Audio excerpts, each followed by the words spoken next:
നമ്മളൊരുപാട് വേദനകളുള്ളവരാണ്. രോഗിയായി കിടക്കുന്ന മനുഷ്യനോട് എന്ത് വേണമെന്ന് ചോദിച്ചാൽ എൻ്റെ രോഗമെന്ന് മാറിക്കിട്ടിയാൽ മതി. കടബാധ്യതകളിൽ മുങ്ങി കഴിയുന്ന ആളുകളോട് എന്താണ് വേണ്ടത് എന്ന് ചോദിച്ചാൽ മറുപടി ഒന്ന് മാത്രം: കടം വീടി കിട്ടിയാൽ മതി. മക്കളില്ലാത്തവരോട് എനിക്കൊരു കുഞ്ഞു ജനിച്ചാൽ മതിയായിരുന്നു. ആണോ പെണ്ണോ അത് പ്രശ്നമല്ല, ഞങ്ങ വൈകല്യുണ്ടെങ്കിൽ എൻ്റെ കുട്ടിയല്ലേ എന്ന് പറഞ്ഞ് ഞാൻ നോക്കിക്കൊള്ളാം, എനിക്കൊരു കുഞ്ഞിനെ വേണം. വീടില്ലാത്തവന് വീട് വേണം, ആരോഗ്യം നഷ്ടപ്പെട്ടവന് ആരോഗ്യം വേണം, ഇസ്സത്ത് നഷ്ടപ്പെട്ടു പോയവർക്ക് ഇസ്സത്ത് തിരിച്ചു കിട്ടണം. ഇതൊക്കെ നഷ്ടങ്ങളാണ്, നമ്മൾ അല്ലാഹുവിൻ്റെ മുമ്പിൽ പറയുന്ന വിഷയങ്ങളാണിതൊക്കെ. എന്നാൽ ഏറ്റവും വലിയ നഷ്ടം, ഏറ്റവും വലിയ ഹിർമാൻ, ഏറ്റവും വലിയ പരാജയം എന്ന് പറയുന്നത് ഒരു മനുഷ്യൻ അല്ലാഹുവിലേക്ക് അടുക്കാൻ സാധിക്കാതെ പോയെന്ന ബോധം വരുന്നത്, എനിക്ക് അല്ലാഹുവിനോട് അടുക്കാൻ കഴിഞ്ഞില്ലല്ലോ. വലാ യജിദു ലദ്ദത ഹലാവത്തിൽ ഇബാദ, ഇബാദത്തിന്റെ ഒരു മധുരമുണ്ട്, ഇബാദത്തിന് ഒരു ആനന്ദമുണ്ട്, നിസ്കാരത്തിനൊരു മധുരമുണ്ട്, ഖുർആൻ ഓതുന്നതിനൊരു മധുരമുണ്ട്, ദിക്ർ ചൊല്ലുന്നതിന് എന്തെന്നില്ലാത്ത ആസ്വാദനമുണ്ട്. നാവുകൾ ചലിക്കുമ്പോഴും മനസ്സിനുള്ളിലേക്ക് ആ ഒരു മധുരം കയറി വരുന്നില്ലെങ്കിൽ ഒരു മനുഷ്യന് ലോകത്ത് നഷ്ടമാകുന്ന ഏറ്റവും വലിയ നഷ്ടം അൽ ഖുർബ് മിനല്ലാഹ്, അല്ലാഹുവിനോടുള്ള അടുപ്പം നഷ്ടമാകുന്നതാണ്. പിന്നെയോ ഇബാദത്തിന്റെ ആനന്ദം നഷ്ടപ്പെടുന്നതാണ്. സലഫ് സ്വാലിഹീങ്ങൾ പറയുന്നൊരു കൗതുകകരമായ നുക്തയുണ്ട്. തെറ്റുകൾ ചെയ്ത് നടക്കുന്ന ഒരു മനുഷ്യൻ എന്ന് പറയാൻ, നിങ്ങൾ പറഞ്ഞില്ലേ തെറ്റ് ചെയ്ത അള്ളാഹ് ശിക്ഷിക്കുന്നു. ഞാൻ എന്തൊക്കെയോ തെറ്റ് ചെയ്തിട്ട് അള്ളാഹു എന്താണ് എന്നെ ശിക്ഷിക്കാത്തത്? എനിക്കൊരു ശിക്ഷയും കാണുന്നില്ലല്ലോ. എൻ്റെ കച്ചവടം അതേപോലെ ഉഷാറായി പോകുന്നുണ്ട്, ഞാൻ അടിച്ചു പൊളിച്ച് ജീവിക്കുന്നുണ്ട്, ഞാൻ എല്ലാ കുരുത്തക്കേടും ചെയ്യുന്നുണ്ട്, എനിക്കൊന്നും ഞാൻ കണ്ടില്ലല്ലോ. അപ്പോഴാണ് നാദാഹു മുനാദിൻ, ഒരു അശ്രീരി കേൾക്കുകയാണ്: അമാ ഹുരിംത ലദ്ദത്തൽ ഖുർബി മഅല്ലാഹ്, അല്ലാഹുവിനോട് അടുക്കാൻ സാധിക്കുക എന്ന ഏറ്റവും വലിയ ആനന്ദം നിനക്ക് നഷ്ടപ്പെട്ടു പോയില്ലേ? അതാണ് നിനക്ക് ലഭിച്ച ഏറ്റവും വലിയ അദാബ്, വലിയ ശിക്ഷ. അതാണ് വയശീബുൽ മർഉ ഫിൽ ഇസ്ലാം വലം തുഖ്ബൽ ലഹു സ്വലാഹ്, ഒരു നിസ്കാരം പോലും സ്വീകരിക്കപ്പെട്ടതായിട്ട് ഇല്ലാതെ പോകുന്ന എത്രയോ ആളുകൾ മുസ്ലിമായി ജനിച്ച് നരബാധിച്ച് മരിച്ചു പോകുന്നവരിൽ കാണാം. ഉല്ലം തുഖ്ബൽ ലഹു സ്വലാഹ്, ഒരു നിസ്കാരം പോലും അല്ലാഹു സ്വീകരിച്ചു കാണില്ല. ഇത് നഷ്ടമാണ്. ഈ നഷ്ടം നികത്താൻ കഴിയുന്ന നമ്മുടെ കൈപിടിക്കാനും അല്ലാഹുവിലേക്ക് കൊണ്ടുപോകാനും കഴിയുന്ന ദൗത്യമാണ് മഹല്ലിലെ പണ്ഡിതന്മാർ, ഖതീബുമാർ, മുദർരിസുമാർ, മുഅല്ലിമുമാർ, മദ്രസയിൽ അധ്യാപകന്മാർ, സദറുസ്താദ്, ഇവരെല്ലാം നിർവഹിക്കുന്ന, വഅദ് പറയുന്നവർ, ദീൻ പഠിപ്പിക്കുന്നവർ മുഴുവൻ ചെയ്യുന്നത് അല്ലാഹുവിലേക്ക്, പടച്ചതമ്പുരാന്റെ ഹളറത്തിലേക്ക് മനുഷ്യരുടെ ഖൽബുകളെ കൊണ്ടുപോവുക എന്ന വലിയ ദൗത്യമാണ്. അത് മാത്രം നടക്കാതെ ബാക്കി എല്ലാം നടന്നിട്ട് എന്ത് കാര്യമാണ്? وضرب الله مثلا للذين آمنوا امرأة فرعون إذ قالت رب ابن لي عندك بيتا في الجنة ونجني من فرعون وعمله ونجني من القوم الظالمين ومريم ابنة عمران التي أحصنت فرجها فنفخنا فيه من روحنا وصدقت بكلمات ربها وكتبه وكانت من القانتين. അള്ളാഹുവിനെ വിശ്വസിക്കുന്ന ലോകാവസാനം വരെ വരാൻ പോകുന്ന സർവ്വ ആണിനും പെണ്ണിനും അള്ളാഹു ഉദാഹരണം പറഞ്ഞത്, അള്ളാഹു ഉദാഹരണമാക്കി വെച്ചത് രണ്ട് പെണ്ണുങ്ങളെയാണ്. ആണുങ്ങൾക്ക് ഉദാഹരണം പെണ്ണാണ്, പെണ്ണുങ്ങൾക്ക് ഉദാഹരണം പെണ്ണാണ്. അത് ആരാണെന്നറിയുമോ? ആസിയ ബിൻത് മുസാഹിം, ഫറോവയുടെ ഭാര്യയായി ജീവിക്കുകയും എന്നാൽ തൗഹീദിന്റെ മഹാനായ മൂസ നബി അലൈഹിസ്സലാമിന്റെ റിസാലത്തിന്റെ പക്ഷം ചേർന്ന് ജീവിക്കുകയും ചെയ്തത് കാരണം ദാരുണമായ ഒരു അന്ത്യം സംഭവിച്ച മഹദിയാണ് ആസിയ ബിൻത് മുസാഹിം റളിയല്ലാഹു അൻഹാ. ഫറോവയുടെ കൂടെ ജീവിച്ചിട്ട് ആ കൊട്ടാരം നഷ്ടമാവുന്നു എന്ന് മാത്രമല്ല, ക്രൂരമായ കിരാതമായ മർദ്ദനങ്ങൾക്ക് വിധേയയായി ആ മഹദി മരിക്കുന്ന രംഗങ്ങൾ ചരിത്രത്തിൽ കാണാം, ഹദീസിന്റെ വചനങ്ങളിൽ കാണാം, അസറുകളിൽ കാണാം. പക്ഷെ അല്ലാഹു ഉദ്ധരിച്ചത് മഹദിയുടെ നാവിലൂടെ വന്നൊരേ ഒരു പ്രാർത്ഥനയാണ്. അത് മരിക്കുന്ന നേരത്താകാം, അതിന് തൊട്ടു മുമ്പാകാം, ഫറോവയുടെയും കിങ്കരന്മാരുടെയും ഭീഷണി വന്ന നേരത്താകാം. എപ്പോഴാണ് മഹദി പറഞ്ഞത്? നാവ് കൊണ്ട് പറഞ്ഞോ മനസ്സുകൊണ്ട് പറഞ്ഞ പ്രാർത്ഥനയാണോ എന്ന് പോലും അറിയില്ല.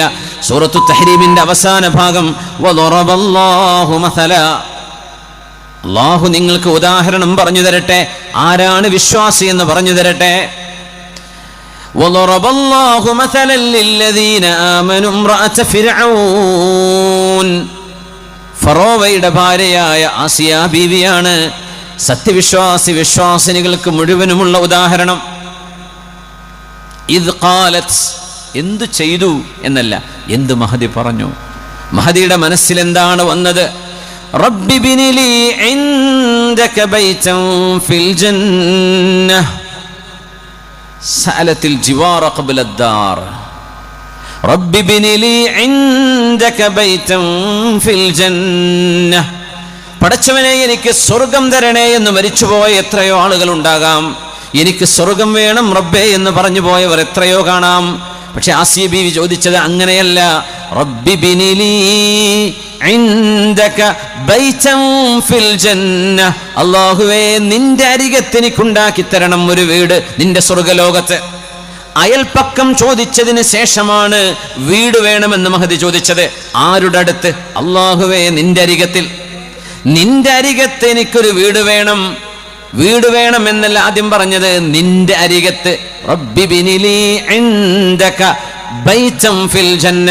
അതുകൊണ്ടാണ് മുഫസ്സിറുകൾ പറയാ സഅലത്തിൽ ജിവാറ ഖബ്ല അദ്ദാർ.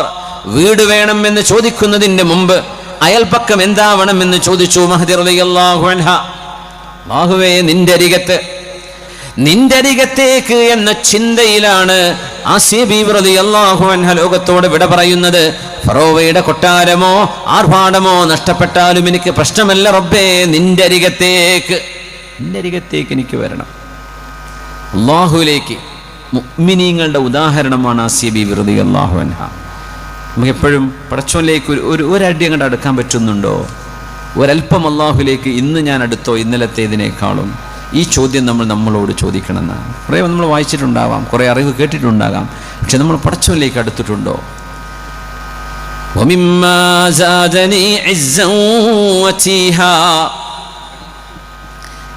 وَمِمَّا زَادَنِي عِزًّا وَتِيهًا وَكِدتُّ بِأَخْمُصِي أَطْعُ الثُّرَيَّا دُخُولِي تحت قولك يا عبادي وأن صيرت أحمد لي نبيا. MLA നമ്പർ ഉണ്ട് എന്ന് പറയുമ്പോൾ ആളുകളുടെ അഭിമാനം എത്രയാണ്. മന്ത്രി എൻ്റെ ആളാണ്, CI എൻ്റെ ആളാണ്, SI എൻ്റെ. എന്താ, അവരൊക്കെ വലിയ ഇൻഫ്ലുവൻഷ്യൽ പേഴ്സണാലിറ്റീസാണ്, കാര്യങ്ങൾ നടത്തിത്തരാൻ കഴിയുന്നവനാണ്. ദുനിയാവിലെ മനുഷ്യന് വല്ല അസുഖം വന്നാൽ വല്ലതും നടക്കുമോ? അധികാരം പോയ മന്ത്രിയായി, മുഖ്യമന്ത്രിയായും പ്രധാനമന്ത്രിയായി എന്ന് വിചാരിക്കുക. അധികാരം നഷ്ടപ്പെട്ടാൽ പിന്നെ ആൾക്കാർ മൈൻഡ് ചെയ്യുമോ? ഇല്ല.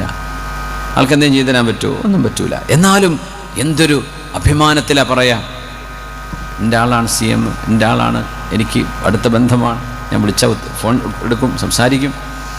ആയിക്കോട്ടെ. ഒരു മുഅ്മിനായ മനുഷ്യൻ്റെ അഭിമാനം എന്താണെന്നറിയുമോ? وَمِمَّا زَادَنِي عِزًّا وَشَرَفًا وَكِدتُّ بِأَخْمُصِي أَطْعُ الثُّرَيَّا. ഭൂമിയിലൂടെ കാല് വെച്ച് നടക്കുന്ന മനുഷ്യനാണെങ്കിൽ തന്നെയും എൻ്റെ കാലിൻ്റെ ഉള്ളകം കൊണ്ട് ഉന്നത നക്ഷത്ര ലോകങ്ങളിൽ കാല് ചവിട്ടുന്ന പോലെ അഭിമാനം കൊണ്ട് ത്രസിക്കുകയാണ് ഞാൻ. രണ്ട് കാരണം കൊണ്ട്. നമുക്കൊക്കെ അഭിമാനിക്കാൻ പറ്റുന്നതാണ്. നമുക്ക് സമ്പത്തില്ലാതിരിക്കാം, വീടില്ലാതിരിക്കാം, കച്ചവടം നഷ്ടമായിരിക്കാം, മക്കളില്ലാതിരിക്കാം, മക്കളിലൂടെ, ഭാര്യയിലൂടെ, കുടുംബത്തിലൂടെ വീടിൻ്റെ ഉള്ളിൽ നിന്ന് ഒരു സന്തോഷം പോലും കിട്ടാത്ത അവസ്ഥകൾ വന്നിരിക്കാം. എന്നാൽ ദുഖൂലി തഹ്ത ഖൗലിക യാ ഇബാദി, എൻ്റെ അടിമകളെ എന്ന് അല്ലാഹു വിളിക്കുമ്പോൾ ഞാൻ അതിൽ പെട്ടുപോയിട്ടുണ്ടല്ലോ. എൻ്റെ ഉടമസ്ഥനാണ് അല്ലാഹു എന്ന ഒരഭിമാന ബോധം ഒരു മുഅ്മിനിന് എപ്പോഴും വേണ്ടതല്ലേ. എൻ്റെ കൂടെ എൻ്റെ റബ്ബുണ്ട്. MLA മന്ത്രിയൊക്കെ പോട്ടെ, എൻ്റെ കൂടെ എൻ്റെ റബ്ബുണ്ട്. പഞ്ചായത്ത് പ്രസിഡന്റും വാർഡ് മെമ്പറും ഇതൊന്നല്ല, നമ്മൾ എൻ്റെ കൂടെ എൻ്റെ റബ്ബുണ്ട്. ഇത് നമുക്ക് തോന്നാറുണ്ടോ? എല്ലാറ്റിനും കഴിവുള്ളവനാണ് അല്ലാഹു, അല്ലേ? വല്ലാഹു അലാ കുല്ലി ഷൈഇൻ ഖദീർ. എല്ലാറ്റിനും കഴിവുള്ളവനാണ്. നമ്മളൊന്ന് വിചാരിക്കുന്ന പോലെയല്ല. അള്ളാഹുവിൻ്റെ ചില തർത്തീബുകൾ, ചില ഹിക്മത്തുകൾ പോലും നമുക്കറിയില്ല. കാര്യം നടക്കുമ്പോഴേ ഇതിനായിരുന്നല്ലേ അള്ളാഹു ഇത് ചെയ്തത് എന്ന് മനസ്സിലാവും. യാ റബ്ബ്, എന്റെ റബ്ബന്റെ കൂടെയുണ്ട് എന്ന് മുഅ്മിനായ മനുഷ്യന് തോന്നണം. അത് മാത്രമല്ല വഅൻ സ്വയ്യറത അഹ്മദ ലീ നബിയാ, എന്റെ നബി നൂഹ് നബിയോ എന്റെ നബി ലൂത്ത് നബിയോ അയ്യൂബ് നബിയോ സുലൈമാൻ നബിയോ അല്ല, ഞാൻ മുഹമ്മദ് റസൂലുള്ളാഹി തങ്ങളുടെ ഉമ്മച്ചിയാണല്ലോ. എന്റെ റസൂല് മുഹമ്മദ് നബി തങ്ങളല്ലേ, സയ്യിദുൽ അംബിയാ, അംബിയാഇന്റെ നേതാവാണ്, അഷ്റഫുൽ ഖൽഖ് തങ്ങളെ. ആ റസൂലിന്റെ ഉമ്മച്ചിയല്ലേ ഞാൻ. എന്റെ കൂടെ എന്റെ റബ്ബുണ്ടല്ലോ. ഇത് രണ്ടും ഉണ്ടെങ്കിൽ ഞാൻ ആകാശ ലോകത്താണ്, ഭൂമിയിലല്ല എന്ന് ഒരു മുഅ്മിൻ അഭിമാനത്തോടെ പറയാൻ കഴിയണം. ഇത് മരിക്കണവരെ പറഞ്ഞൂടെ? നമുക്കങ്ങനെ തോന്നുന്നുണ്ടോ? അത് ആർക്കെങ്കിലും തോന്നുന്നില്ലെങ്കിൽ ഫഹുവൽ മഹ്റൂം, അള്ളാഹുവിന്റെ റഹ്മത്തിൽ നിന്ന് ദൂരയാക്കപ്പെട്ടു എന്ന ഏറ്റവും ദാരുണമായൊരവസ്ഥയിലാണ് നമ്മളുള്ളത്. അള്ളാഹുവിന്റെ ഖുർബിലേക്ക്, പടച്ചവന്റെ ജിവാറിലേക്ക് കടക്കാൻ കഴിയാതെ പോയാൽ ഏറ്റവും വലിയ നഷ്ടമല്ലേ അത്?